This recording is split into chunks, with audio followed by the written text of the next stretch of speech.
Hi, everybody. Ian Bremmer here, and a quick take after a very historic day yesterday. President Zelensky meeting President Trump, Vice President Vance. That meeting in the White House was a disaster, at least for Zelensky, a disaster for America's NATO allies. For the last 3 years, Republicans and Democrats together have supported the Ukrainians and Zelensky in response to Russia's illegal invasion and occupation of a large part of that country. The U.S. has also been in lockstep with its NATO allies, with the Europeans, with the United Kingdom, with Canada in that support for Ukraine. That has now decisively broken. President Trump has said that he is not on the Ukrainian side. He's neutral. He's on the side of peace. He's a peacemaker. He just wants to end the war. And that does not mean supporting Ukraine going forward. In fact, because he felt offended by Zelensky, who was not adequately deferential to the American president or the vice president, he said, basically, I'm cutting off support. I am allowing you, by continuing to support you, I'm allowing you to believe you have leverage you don't have. You should accept peace on my terms. And so I'll cut you off, and then we'll see how well you can fight. This is obviously a disaster for Zelensky, who was intemperate, in my view, in his remarks. Absolutely. If you are coming to the United States, and yes, he has expressed thanks to the Americans many, many times on many, many occasions, but he was not well prepared to handle President Trump's ego, which is enormous, which is fragile, and he expects that everyone has to know who's number two. And has to stand down when he stands up. And Zelensky did not do that. They ended up talking over each other, and Trump got angry, took it personally, and basically threw him out of the White House, canceled the press conference, and said, I'm not supporting you anymore. I think this relationship is now inexorably broken. I think it's inconceivable that Zelensky will be able to sit down with Trump in the near term and fix the relationship. Lindsey Graham, who is perhaps Trump's closest confidant among serious senators, said that Zelensky has to either resign or he has to have someone else running point with the United States. I think that's a good read of the situation. Not that I think that Zelensky should resign, but that if you want to engage with the Americans, he's not going to be able to do it himself. Of course, that also happens to be a core demand of Putin, that Zelensky is not the one that engages directly in conversations. Putin won't talk to him, considers him illegitimate. So that's, now becoming a talking point that Trump can directly align with. And I suspect he will in the near term, after already calling for elections in a second phase after a ceasefire. Again, a core Russian demand. What's going to happen here? Well, first of all, the big question is, what are the Europeans going to do? And I use that word intentionally. What are they going to do? Not what are they going to say. We all know what they're going to say. They're going to say that they're incredibly supportive of Ukraine. And I saw that from the Poles and the Germans, and I saw it from the Belgians and the Dutch, and I saw it from the French and the Spaniards. I even saw it from Luxembourg. And those expressions of support mean just about as much from Luxembourg as they do from the Germans, unless they stand up and provide far more willingness to give the Ukrainians more financial support for their military, and also provide boots on the ground that are not contingent on a direct American backstop. They have been unwilling to do that for 3 years. And I suspect they will still be unwilling to do that. And absent that European support, an ability to get the Americans back to the table, I think, is extremely low. If the Europeans were to take a leadership role and show that they could do it without the Americans or with nominal American participation, then I think it's much more plausible that Trump, irrespective of what just happened with Zelensky, says, I'm the only one that can get you to the table.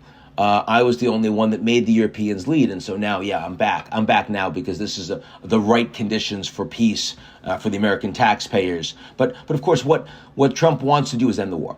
And he now has been given a bigger opportunity to end the war by being able to throw Zelensky under the bus. And that's what Vance is doing. That's what Elon is doing. That's what all of Trump's supporters on social media are doing. They're saying this guy he's corrupt, he's a dictator, he's a bad guy, he shows no respect to the American president, and why should we support him? Well, the reason you should support him is because he's not a bad guy. It's because he was democratically elected, and for 3 years, he has courageously led his people to defend their country. That's all, to defend their country against an invading force.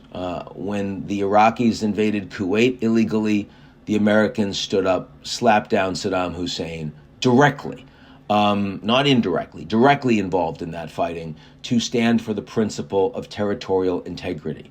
And that wasn't even a democracy, right? That was just a country that, had some oil, but that the United States did not want the rest of the world to think that it would just stand back and stand by while their own country was eaten to shreds by a neighboring, more powerful country. That is not where the Americans are today. Today, the Americans are supporting a UN resolution with the Russians, the North Koreans, Belarus, Syria, Sudan, Iran, and Israel, and a few microstates, against democracies of the world, saying that territorial integrity is not what's critical. What's critical is just ending the war no matter what. That principle is being thrown out. And the Europeans fundamentally disagree with this.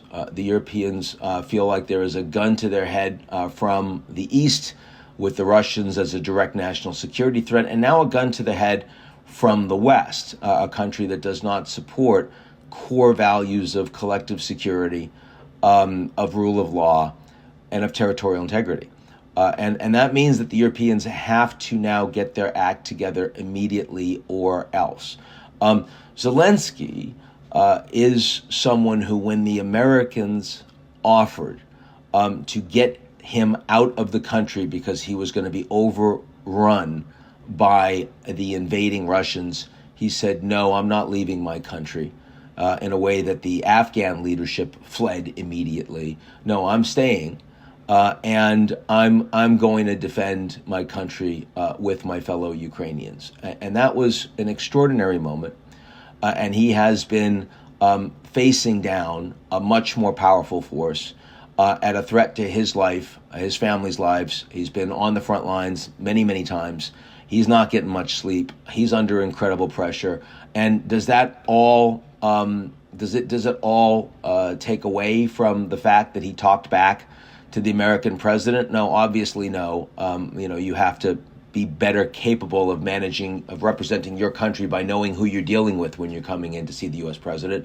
But I want to be clear that Zelensky has absolutely nothing to apologize for, because the fact is that he is an example of the kind of humanity we need to help ensure that we have peace and stability around the world. Someone that will stand up to injustice, and that from an American president who, because he was born of wealth and privilege, faked an injury to avoid military service, I think speaks volumes about what has happened to the United States.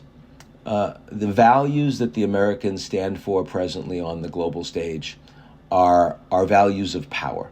They are the most powerful, get to write their rules, get to determine the outcomes. And that is true for Putin. It's true for Israel. It's true for the United States. And it's not true for the Ukrainians. It's not true for the Palestinians. It's not true for the Danes or the Panamanians or the Mexicans or the Canadians. And what the Europeans have to now figure out is, are they prepared to be courageous? Are they prepared to step up, even though they're not in the most powerful position? Are they willing to do, after 3 years, after, frankly, 11 years since the Russians invaded Ukraine the first time, they've stood back. They've stood by. They haven't stood up. for their fellow Europeans. They've allowed the Americans to do the heavy lifting. And now they have a president that is not willing to do that and frankly doesn't agree with them anymore, doesn't agree with their values, doesn't care about shared values, only cares about power. And so this is not a question for the Ukrainians. We know where the Ukrainians stand. They stand up. This is not a question for the Americans. We know where the Americans stand. They stand for themselves. This is a question for the Europeans. Are the Europeans willing to stand up for themselves, for their principles, for their values, and for fellow Europeans? And I fear the answer is no. I fear the answer is no. Analytically, everything we've seen for the last 3 years is that they're going to talk a really good game and they're not going to do very much. But we shall see, and we shall see very soon, because this is the future of the West. This is the future of democracy, and it sure as hell is the future of the Ukrainians. So that's it for me. I hope you all well, and I'll talk to you all real soon.